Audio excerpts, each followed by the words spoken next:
Hello everyone, मी प्रियंका सकपाळ तुमचं सर्वांचं माझ्या चॅनलमध्ये खूप खूप स्वागत करते आहे. सो थँक्यू सो मच सगळ्यात आधी, कारण तुम्हाला माझे व्हिडिओज खूप आवडत आहेत आणि साप्ताहिक राशी भविष्य स्पेसिफिकली त्याच्यासाठी जर अपलोड करायला उशीर झाला तर मला मेसेज येतात की कधी अपलोड होणार आहे किंवा फोन येतात. मला खूप आनंद होतो अशा वेळेला.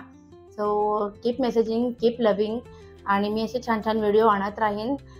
द बुक ऑफ आन्सरची सिरीज तुम्हाला खूप आवडती आहे. सो आपण या व्हिडिओमध्ये सुद्धा व्हिडिओच्या शेवटी पाहणार आहोत ऑक्टोबर 2025 मध्ये ज्या काही घटना घडणार आहेत तेव्हा तुमच्या रिॲक्शन्स कशा असायला हव्यात याचं उत्तर आपल्याला बुक ऑफ आन्सर्समधनं मिळणार आहे.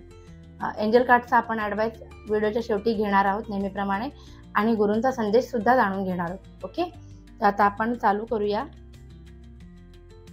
ऑक्टोबर 2025 हा महिना कर्क म्हणजे कॅन्सर राशीच्या लोकांसाठी कसा असणार आहे हे आपण माहिती करून घेऊया. त्याआधी आपल्याला काय करायचं आहे, तर तुम्हाला मी काय काय ह्याच्यामध्ये कव्हर करणार आहे हे सांगते. तर तुमचे रिलेशनशिप, फायनान्सेस, करिअर, बिझनेस आणि हेल्थ हे सगळे टॉपिक आपण कव्हर करणार आहोत आजच्या व्हिडिओमध्ये. त्याआधी तुम्हाला काय करायचं आहे, 1176 लिहायचं आहे आणि एनर्जीसोबत कनेक्ट व्हायचं आहे. नाही तुम्हाला 1176 लिहायचं आहे तर डबल क्लिक करा आणि या व्हिडिओला लाईक करा. याच्याने सुद्धा आपल्या एनर्जीज कनेक्ट होणार आहेत, हे लक्षात असू द्या. चला सुरुवात करूया. कर्क राशीच्या लोकांसाठी कसा असणार आहे October 2025. Relationship,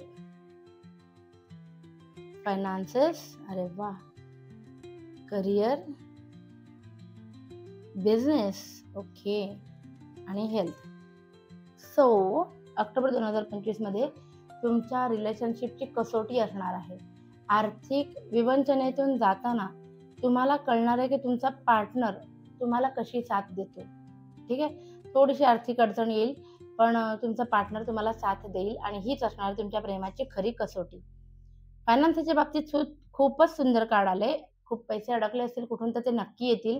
wheel of Fortune आले. सो महत्त्वाचे आर्थिक डिसिजन उलाढाल तुम्ही करू शकता या महिन्यामध्ये. करिअरच्या बाबतीत ज्या संधीची तुम्ही आजपर्यंत वाट बघत होता ती संधी ऑक्टोबर 2025 मध्ये मिळणार आहे. जॉबसाठी वगैरे अप्लाय केलं असेल तर तिथून होकार येण्याची शक्यता आहे. बिझनेसमध्ये मात्र खूप डेंजर कार्ड आलेला आहे, विच शोज अजिबात कुणावर विश्वास ठेवू नका. जवळचीच व्यक्ती जिच्यावरती तुम्ही विश्वास ठेवला होता ती तुमचा ना विश्वासघात करू शकते ऑक्टोबर 2025 मध्ये. तर डोळे मिटून कुणावर विश्वास ठेवू नका. आणि हेल्थसाठी तर कार्ड आलंय की जुन्या हेल्थ इश्यूजमधनं बाहेर पडणार आहात तुम्ही, असं चांगलं कार्ड आलेलं आहे. कार्ड सरळ आलं असतं तर मी काहीतरी वेगळं बोलले असते, पण रिव्हर्स आलंय जे सांगतं की तुम्ही तुमच्या हेल्थ इश्यूजमधनं बाहेर पडणार आहात येणाऱ्या भविष्यकाळामध्ये, स्पेसिफिकली ऑक्टोबर 2025 मध्ये. तर चांगले कार्ड्स आले. I am happy for you. फक्त हेल्थ सांभाळा, बिझनेस सांभाळा. आपण आता बघणार आहोत पहिले गुरुचा संदेश काय आहे तुमच्यासाठी. गुरु म्हणजे आता हे साईट आरो असलं तरी जसं मी नेहमी सांगते गुरु असतात. ते तुम्हाला कुठल्याही स्वरूपात येऊन तुमच्यापर्यंत जो मेसेज पोहोचवायचा आहे ते पोहोचवतातच. आपण बघूया तुमच्या मनामध्ये तुमचे जे गुरु आहेत त्यांचा तुमच्यासाठी काय संदेश आहे. अबंडन्स, भरपूर पैसे येणार, ते मगाशी पण कार्ड आलं होतं. टारो कार्डमध्ये पण तेच आलं आणि साईट आरोमध्ये पण तेच आलं. You shall be blessed with abundance. पैसे खूप येणार आहेत. आता do not be fooled by false gurus, trust in Baba. The फूलचं कार्ड आलेलं आहे. म्हणजे कदाचित ऑक्टोबरमध्ये ना तुम्हाला काही लोक तुमच्या आयुष्यामध्ये येतील जे चुकीचं मार्गदर्शन करतील.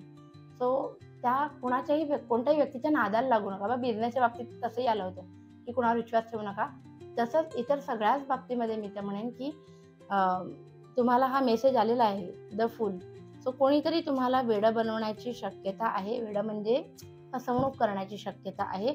सो कुणावरती डोळे मिटून विश्वास ठेवू नका.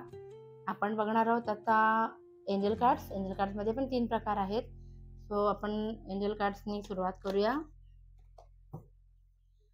तुमच्या मनामध्ये जे काही प्रश्न आहेत ते तुम्ही करू शकता किंवा ऑक्टोबर महिन्यामध्ये जगता वागताना तुमच्यासाठी एंजल्सचा काय ॲडवाईस आहे ते आपण बघूया. Peaceful resolution. समजा वाद झालेच, जसं की रिलेशनशिपमध्ये आलं होतं की तुमच्या प्रेमाची कसोटी असणार आहे, पण ना त्याचं उत्तर आहे पीसफुल रिझोल्युशन. सो जेही असेल ना, अरेला कार्य करून भांडण कधीच संपत नाही. सो नातं सांभाळून घ्या असं आपल्याला एंजल्सना सांगायचं. कुठलंही नातं असू दे, पार्टनरच असं नाही. पुढचा प्रश्न तुम्ही विचारा तुमच्या मनामध्ये एखादी गोष्ट कधी होईल, आणि टाइम कार्ड्स आहेत एंजल्समधलं टाइम कार्ड. तर तुमच्या मनात जोही प्रश्न असेल तो विचारा, त्याचं उत्तर कधी होईल मध्ये येईल. ठीक आहे, बघूया. एक ॲक्शन, म्हणजे ही योग्य वेळ आहे तुम्हाला ॲक्शन घेण्यासाठी. वाट पाहू नका, तिसऱ्या व्यक्तीची वाट बघू नका, कोणतरी येईल मला मदत करेल. तुम्हालाच तुमचं पाऊल उचललं पाहिजे, तर तुम्हाला तुमचं ध्येय अचीव करता येईल, असं आपल्याला कार्ड सांगतात. नेक्स्ट आहे आपला येस नो टाईपचा क्वेश्चन. तुमच्या मनात जोही प्रश्न आहे याचं उत्तर येस किंवा नो मध्ये येईल तो विचारा.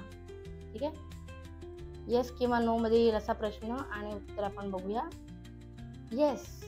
सो एंजल्सने तर सांगितलं आहे की होईल तुमच्या मनात जे काम आहे ते, किंवा एखादी गोष्टीचं उत्तर तुमचं जे होकारार्थी आलेलं आहे.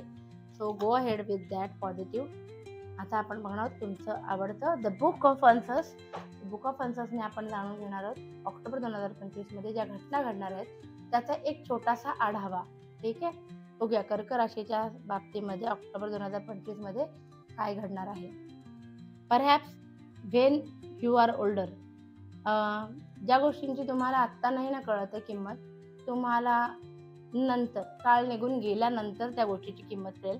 काही गोष्टींकडे दुर्लक्ष होतंय तुमचं, किंवा काही गोष्टी तुम्हाला आत्ता भेटत नाही आहेत, तर त्या कुठेतरी पार्क आहेत तुम्हाला नंतर भेटण्यासाठी, किंवा काही गोष्टींची उत्तरं आत्ता नाही सापडत तर ती नंतर सापडतील. ठीक आहे, त्यानंतर make a list of Y. जर एखादी गोष्ट नसेल होत तर तुम्हाला त्याची कारणं जाणून घ्यायची खूप जास्त गरज आहे. नशिबाला दोष देऊन चालणार नाही, आपल्याकडनं पण अनेक गोष्टी चुकत असतात कधी कधी. सो एक लिस्ट बनवा की माझ्याकडनं काय चुकते, किंवा कुठल्या घटना अशा घडल्या ज्याच्यामुळे अडथळा आला, आणि त्याच्यावरती वर्क करायला सुरुवात करा. Only do it once. ज्या गोष्टी तुमच्या मनामध्ये आहेत आणि तुम्हाला असं वाटतं की नाही आता गिवअप करावं, तेव्हा स्वतःला समजावा की एकदा तरी मी प्रयत्न करतो, मी एकदा तरी हे करून बघतो, है ना. ओनली डू इट वन्स हे स्वतःला समजायचं की ठीक आहे अजून एकदा. आणि याचा अर्थ पण दुसरा आपण काढू शकतो की ओनली डू इट वन्स म्हणजे जी गोष्टसाठी तुम्ही ट्राय करताय ती एकदाच करा, असं पण आपण उलटा अर्थ पण काढू शकतो. दोन्ही अर्थ निघतात याचे, है ना. आपण मोटिवेशनल घेऊ की कुठली गोष्ट करताना गिवअप करायची वेळ आली तर स्वतःला समजायचं अजून एकदा. नंतर कीप अन ओपन माइंड, मोठं मन ठेवा. समोर ना ज्या घटना घडणार आहेत त्या ह्या घडणारच होत्या, आणि त्याच्या मागे काय कारण आहेत ते आपण व्हायची लिस्ट करणार, काची लिस्ट त्याच्यामध्ये काढणारच आहोत. तर मोठं मन ठेवा, ह्या घटना घडतात आणि आपल्याला त्याला फेस करायचं असतं. इट विल ब्रिंग गुड लक. तर ते शेवटी चांगलं पान आलंय. It will bring good luck. So ह्या गोष्टींनी सगळ्यात शेवटी सगळं छानच होणार आहे. अंत गोड तर सर्वच गोड असं म्हणतात. ऑन दिस गुड नोट आपण आजचा व्हिडिओ इथेच संपवतोय. सो प्लीज लाईक, शेअर आणि सबस्क्राईब करा माझ्या चॅनलला. सबस्क्राईब केलं नसेल तर करा, आणि केलं असेल तर तुमच्या मित्रमंडळींना, आपल्या स्वकीयांना सुद्धा आपले व्हिडिओज फॉरवर्ड करा, आपलं चॅनल फॉरवर्ड करा, आणि आपली ही फॅमिली अशीच वाढत राहू दे. Thank you so much.